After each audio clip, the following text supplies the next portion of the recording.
I hope that Coach Burns' weather forecast for Indiana is better than the one that I saw. I like his better. That being said, Indy is very familiar to us, so we're looking forward to whatever she has to offer. Our team is doing really well right now. They're excited. They're getting faster every time they go on the water. So I think it's a good time for us to be heading into the championships. And a shout out to all the professors that gave finals or midterms or whatever they call them last week. It made last week a little harder, but it's making this week just a little bit easier for us. So we appreciate that very much. That being said, again, we've been a strong team all year, and I think we're looking forward to having a really strong team performance this weekend. We're seated, I think we're going to end up being seated fourth as a team going in, with only 2 boats being seated right now as being podium boats. We're looking forward to really throwing down and seeing if we can upset those seeds a little bit. All right. Any questions?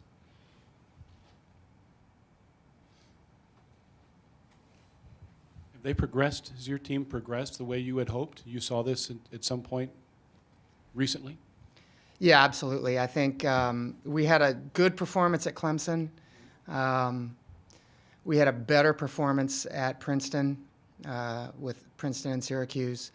And that led into those 2 back-to-back pretty strong regattas for us, led into a couple of weeks of really strong training. So we acknowledged the things that we had locked in on, and we'd also acknowledge the things that need to improve if we want to be the contenders that we can be. And so, us saying things is one thing, them really owning it and getting on board with it and deciding that they need to believe in themselves and what they're doing and get faster. Once they get to that point, then things start to really get more fun for us as coaches. So Indy's hosted the Big Ten for a number of years in a row now, and obviously you're hosting next year. Correct. Do you hope to have that maybe be an annual thing at Devil's Lake, or is this going to be kind of a trial next year? Both. I think I would love to have it be there every year. I don't think that the other Big Ten coaches are ready for that yet, and I'm not positive how much our events management staff is ready to have that happen every year. So I'm happy for one right now. And, I know what the forecast is for Indy this weekend, which is pretty normal. It's what it usually is. I know what the forecast is for Devil's Lake this weekend, and which is what it normally is this time of year. So I'm confident in both places being what they are. Let's put it that way. We'll go to Indy, and we'll race our brains out in Indy this year.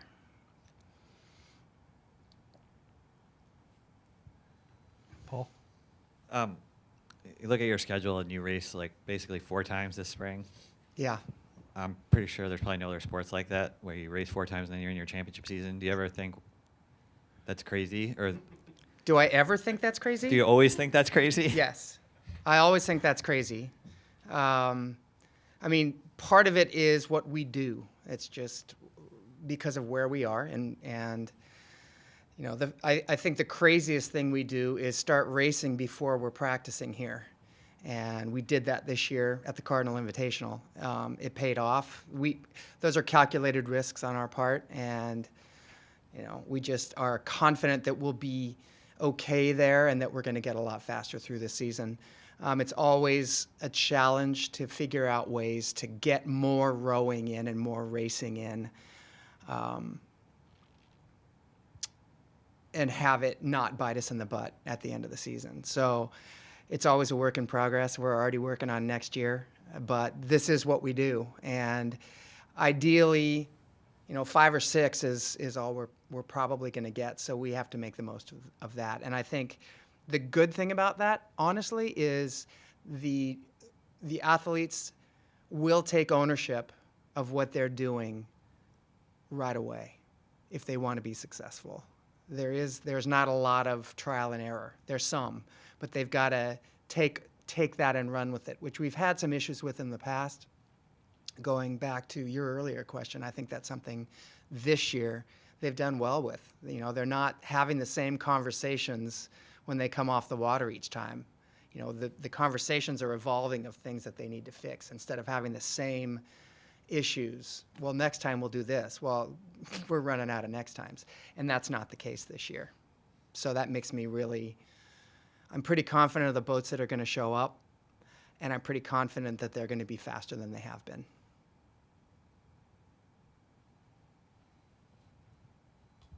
I know you need everybody working as one, but are there 1, 2, 3 athletes that kind of stand out in your mind that have been leading the way for your squad this year? I think our whole senior class has been leading the way for our squad this year. And the cool thing about it is they're spread out amongst all different boats. And that's what makes it challenging with rowing, is that it's not like most sports where even though you've got your starters and your bench people, they're all on the same field or they're all on the same court. Where with rowing, they're in different gyms, so to speak. And so it's easy to get separated. It's easy to start, pitting boats against each other. And it's really up to the people on the team, much more than the coaches have no control over it, really, other than to point out what's happening. But the people on the team need to understand that team is everything. Therefore, that matters on the water as much as it matters on land. And this year, again, has been different. And because the seniors have stepped up and really enforced that on the water as well.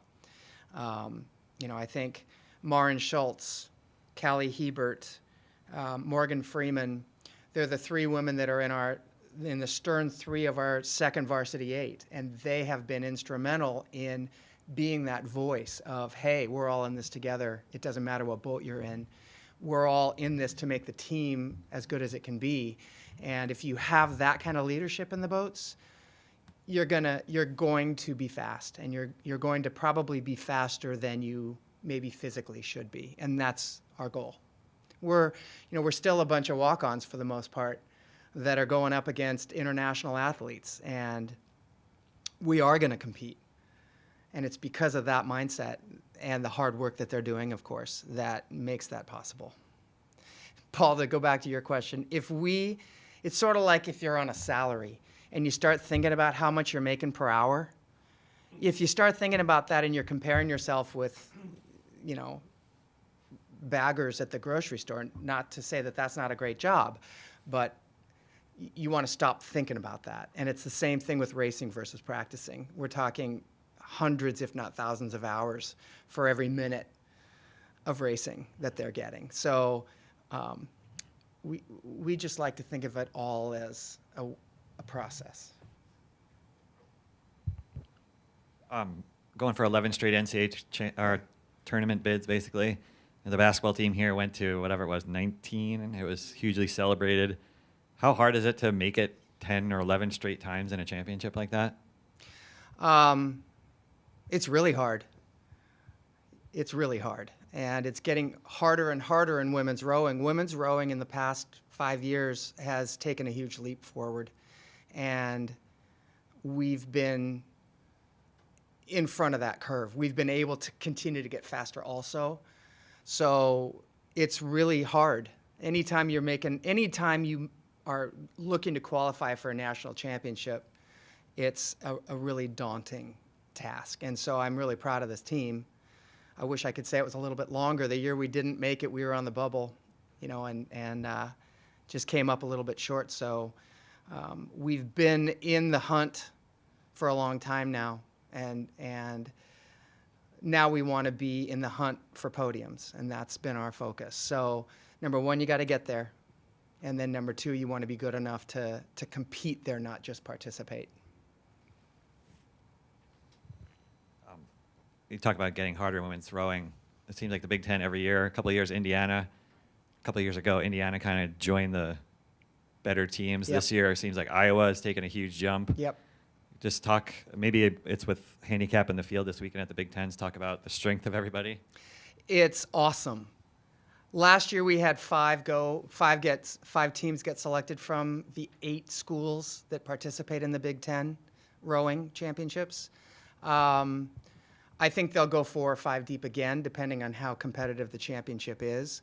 But we're not the fastest conference right now, but we're definitely the deepest. The Pac-10 is really strong too. How deep they go, again, will depend on their championship as well. So we're the youngest of the big conferences, but we had to claw and scratch just to have people see that we were legitimate from the beginning, and now there's no doubt. It's kind of neat what has evolved since we started this conference. So we will see probably at least 2, if not 3, the best teams, the best of the top 10 in the country this weekend, and hopefully we're one of them. Anything else? Just one more thrown out here. So you practice a ton and race very little. How do you keep everything fun during practice, during the year? It's a Well, hard sport. I mentioned Maren Schultz as being one of our seniors. Maren was Miss Bucky as a sophomore. So there's inherent fun when Maren is around. And that's part of what we all do. Is this is not rocket science. And I've said this before, it's way too hard to be just a sport. So we got to be getting a lot out of it. And part of that is just camaraderie and knowing that there's no better time to spend that hour or 2. We work really, really hard, and we do a lot of racing in practice. That being said, it's an adventure. And we as coaches try to keep our heads wrapped around that our role is facilitating their performance. It's not about us. It's not about demanding anything. They tell us what they want at the beginning of the season. We lay out the road for them, and then we let them know if they're on track. And I sort of look at it like we're like cattle dogs. We keep rounding up the herd to keep them back on the straight path that they want to be on. And it's just been really fun this year. So it's been, we've had our moments. But even the day we were out breaking the ice, we had skim ice a couple of weeks ago. And it was beautiful, dead flat morning, beautiful sunny morning. It was 30, but it was pretty. But the lake froze. So we took our motorboats out and we broke the ice, and it was like a little symphony as they were going through and breaking it again with their oars. It makes this really nice tinkly noise, and it's, it was an adventure. That's how we do it. Long story short.